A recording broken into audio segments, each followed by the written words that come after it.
আসসালামু আলাইকুম এভরিওয়ান, কেমন আছেন সবাই? আশা করি সবাই ভালো আছেন। আপনারা আমার পিছনে দেখতে পাচ্ছেন সাতক্ষীরার বিখ্যাত হিমসাগর আম। আমগুলো একটু আপনাদেরকে আমি একটু ভালোভাবে দেখাই। তো এই যে দেখেন, এই যে আম গাছ, তো আপনাদের একটু দেখাই কত সুন্দর সুন্দর হিমসাগর আম হয়েছে। একটা থুমকোতে দেখেন অনেকগুলো হিমসাগর আম। কিছুদিন আগে আমাদের আরেকটি বাগান দেখিয়েছিলাম, আর এই হলো আমাদের আরেকটি বাগান। তো বলতে গেলে এই যে গাছটা কিন্তু নিচে অবস্থিত। দূরে দেখেন মাশাআল্লাহ কত বড় বড় হিমসাগর আম হয়েছে।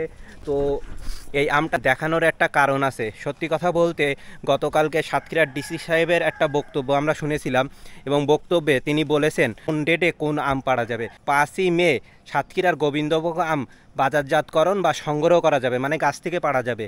আর 20ই মে সাতক্ষীরার বিখ্যাত হিমসাগর আম গাছ থেকে পাড়া যাবে। আর 27ই মে সাতক্ষীরার ল্যাংড়া আম গাছ থেকে পাড়া যাবে, এবং 5 জুন আম্রপালি আম গাছ থেকে পাড়া যাবে বা বাজারজাতকরণ করা যাবে। তো ডেটগুলো আমরা আপনাদের বলে দিলাম। কিছুদিন পরে আমরা সাতক্ষীরার ডিসি সাহেবের কথা অনুযায়ী গাছ থেকে আম পাড়বো। কিছুদিন আগে আমরা আমাদের বেশ কয়েকটি আম বাগান আপনাদেরকে দেখিয়েছিলাম। গোবিন্দভোগ আম বাগান দেখিয়েছিলাম, তারপরে হলো হিমসাগর আম বাগান দেখিয়েছিলাম। এরপরে আরও বেশ কয়েকটি আম বাগান আপনাদেরকে দেখাবো। তো আজকেও আমরা এই যে ছাদ বাগানে চলে আসলাম, আর ছাদ বাগানের পাশে আমাদের আরেকটি গাছ রয়েছে। তো অনেকে আবার প্রশ্ন করতে পারেন, হ্যাঁ আপনি হলো সব সময় বলেন হলো আমাদের আম বাগান। আমাদের আম বাগান বলতে আমি আমার বাবার আম বাগান, চাচাদের আম বাগান এবং ফুফুর আম বাগানকে বুঝিয়েছি। আমি কিন্তু একবারও বলি না যে আমার আম বাগান। আমি কখনোই আমার আম বাগান কথাটি আপনাদের বলি না, আমি বলি আমাদের আম বাগান। তো আজকের বিষয়টা কিন্তু আমি ক্লিয়ার করে দিলাম। তো আমাদের আম বাগানে বলতে গেলে এই যে দেখেন মাশাআল্লাহ কত সুন্দর সুন্দর হিমসাগর আম হয়েছে।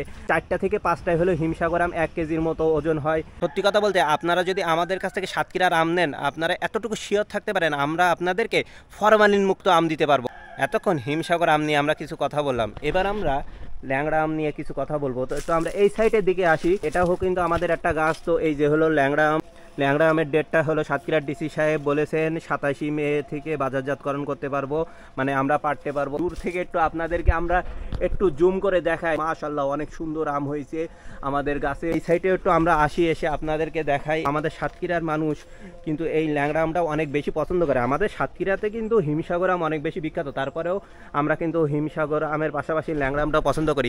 কেউ যদি আমার কাছে প্রশ্ন করতে পারেন, হ্যাঁ আপনার প্রিয় আম কোনটা, আমি বলবো আমার প্রিয় আম হলো ল্যাংড়া আম। কারণ কি, ল্যাংড়া আমের স্বাদ অন্যরকম। ভিডিওটা আর খুব বেশি বড় করবো না, তবে ভিডিওটি শেষ করার আগে আপনাদের কিছু কথা আমরা বলতে চাই।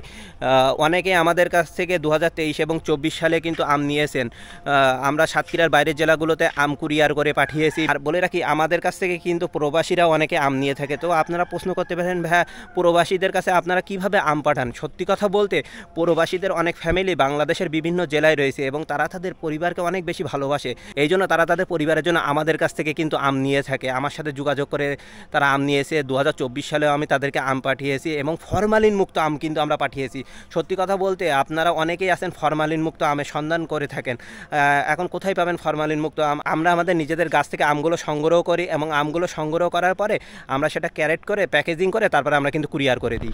আজকের ভিডিওতে আপনাদের সাতক্ষীরার হিমসাগর আম এবং ল্যাংড়া আম গাছ দেখালাম, এবং পরবর্তী ভিডিওতে আপনাদেরকে আমরা গোবিন্দভোগ আম গাছগুলো দেখাবো। আমাদের কিন্তু এই বাগান ছাড়াও আরও অনেকগুলো বাগান আছে, আস্তে আস্তে ভিডিওতে আপনাদেরকে আমরা দেখাবো। যারা এই মুহূর্তে আমার ইউটিউব চ্যানেল থেকে ভিডিওটি দেখতেছেন, তারা কিভাবে আমাদের সাথে যোগাযোগ করে আম নেবেন, ভিডিওর ডিসক্রিপশন বক্সে আমি আমার ফেসবুক আইডির লিঙ্ক দিয়ে দিছি, আপনারা লিঙ্কে ঢুকে আমাদের সাথে যোগাযোগ করতে পারেন। আজকের ভিডিও এই পর্যন্ত। ভিডিওটি কেমন লাগলো অবশ্যই কমেন্ট করে জানাবেন। আল্লাহ হাফেজ।